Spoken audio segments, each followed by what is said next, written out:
To dare is to lose control for a while. To challenge yourself with the risk of fail. To dare is to take the chance to succeed. I love to win.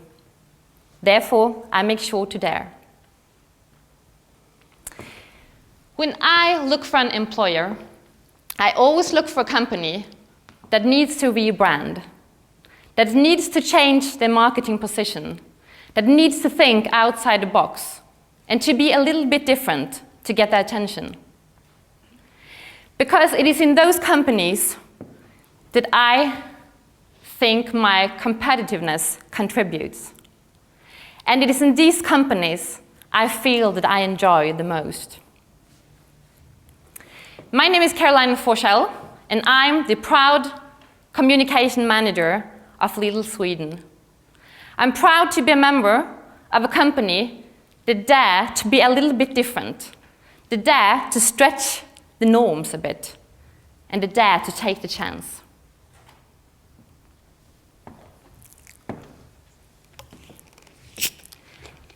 A few years ago, I was in a party where they were serving cheese snacks.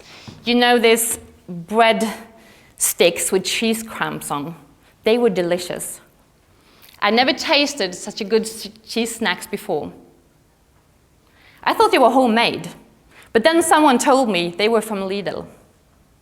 So I went to Lidl many times to buy the cheese snacks, but I bought only the cheese snacks. All my other groceries I bought in other stores. I guess the packaging was so different. I didn't recognize the brands, and it was so cheap. So could it be high-quality products? I acted exactly like most of our customers does today. They have 1, 2, 3 favorite products that they need to go to Lidl to buy. But we have very few customers that buys their entire grocery shopping in our stores. And I had the same prejudice against our quality that a lot of Swedes has. So when I started to work for Lidl several years later, my biggest challenge was, and still is, to change the customer behavior, to explain how quality and a low price can go hand in hand. But to do that, I had to be brave, and Lidl had to be brave, because we had to do something completely new and completely different. Traditional media and traditional advertising concept didn't work for us anymore. We had to be totally transparent, and we had to get our products to be tested in reality. In September 2013, the door opened to a fantastic restaurant. It was one of Stockholm's most hottest restaurants. It was called Dill. The 2-star Michelin chef, Michael Wignall from London, stood in the kitchen serving a 9-course of tasting menu.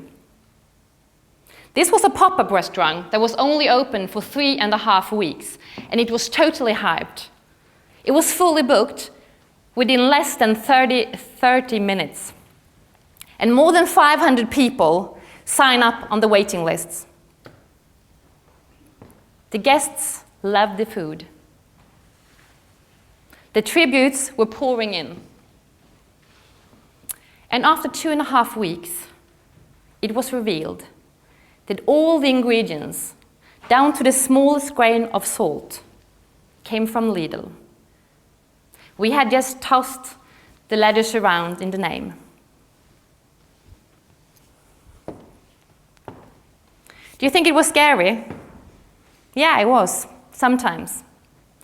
But at the same time, I knew that we couldn't continue informing in traditional marketing advertising with paid actors in traditional medias, informing that we have good quality products. Because no one believes that anymore. It's not reliable. Everyone can say they have good quality products. People in Sweden don't want to be informed anymore. They want to investigate themselves, and they want proof.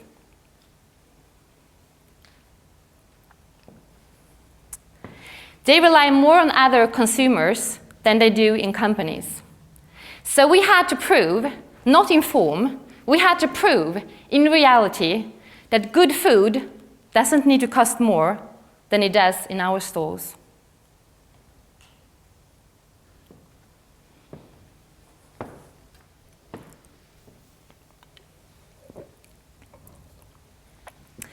My first challenge was to convince my CEO.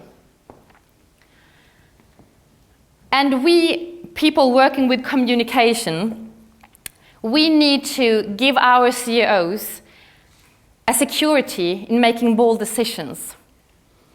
And it's always easier if they can experience the purpose of the communication concept themselves, if they can feel, touch, or taste what we want to communicate. So how do you convince a CEO within retail to open a restaurant? I can assure you that the restaurant industry is totally different from the retail industry. Believe me, been there, done that.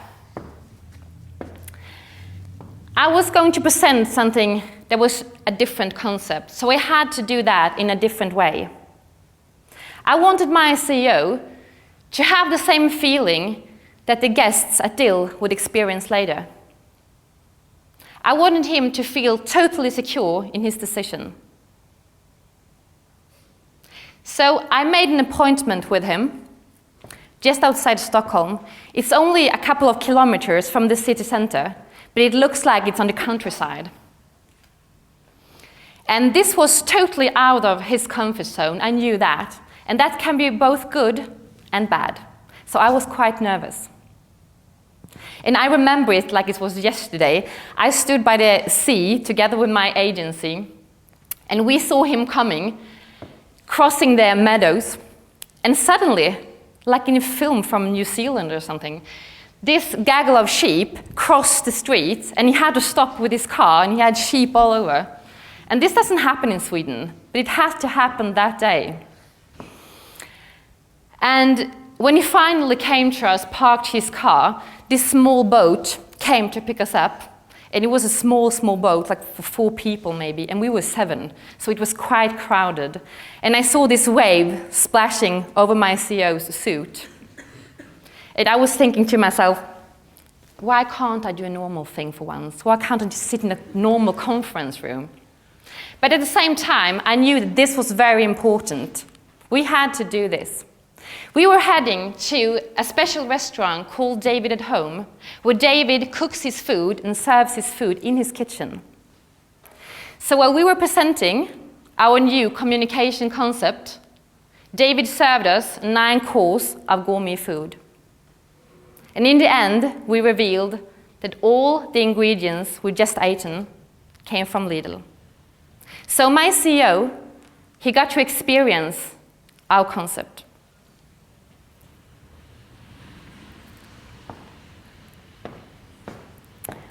Wow, we were going to open a restaurant. It was a fantastic feeling, but also quite scary, because I had promised to open a restaurant and to launch a totally new, totally transparent concept within less than 3 months.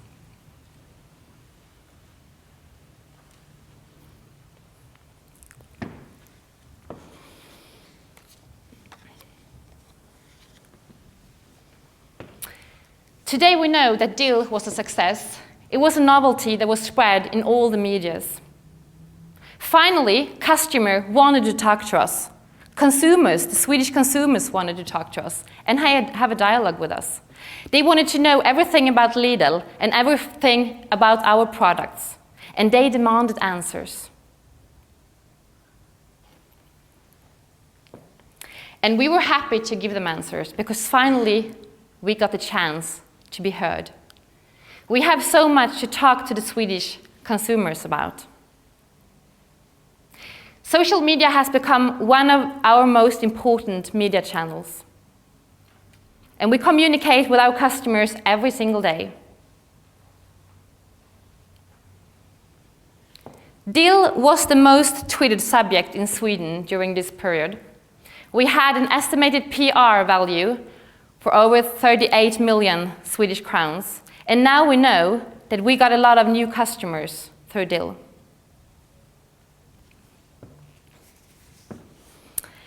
So, what does the future look like when it comes to communication?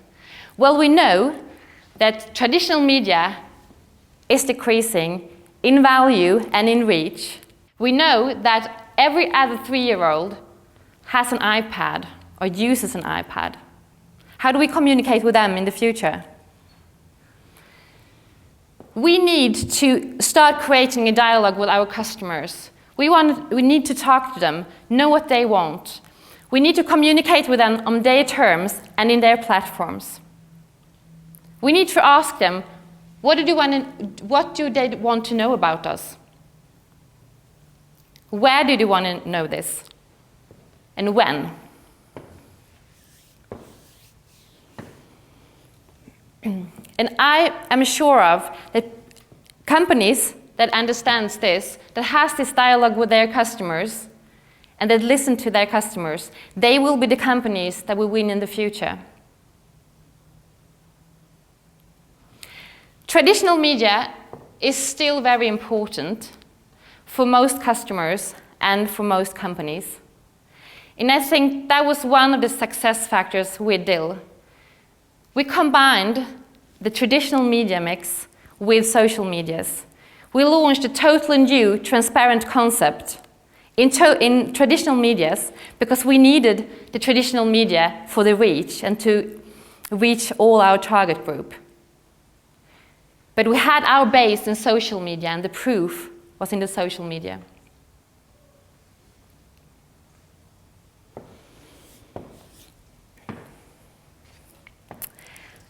I could never have done this without my fantastic agencies.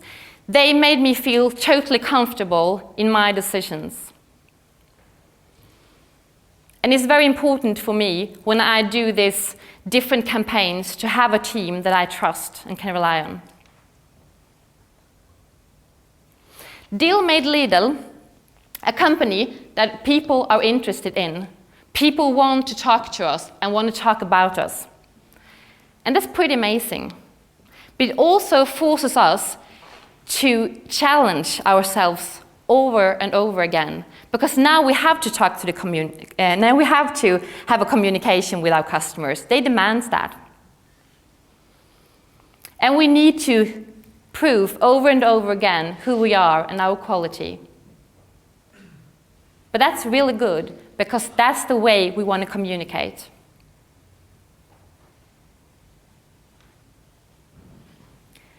We dared to be a little bit different. We dared to use another platform, a gourmet restaurant. We dared to be totally transparent because we trust our products. We will continue daring. I will continue to dare. And I want to challenge you to dare, because to dare is to win.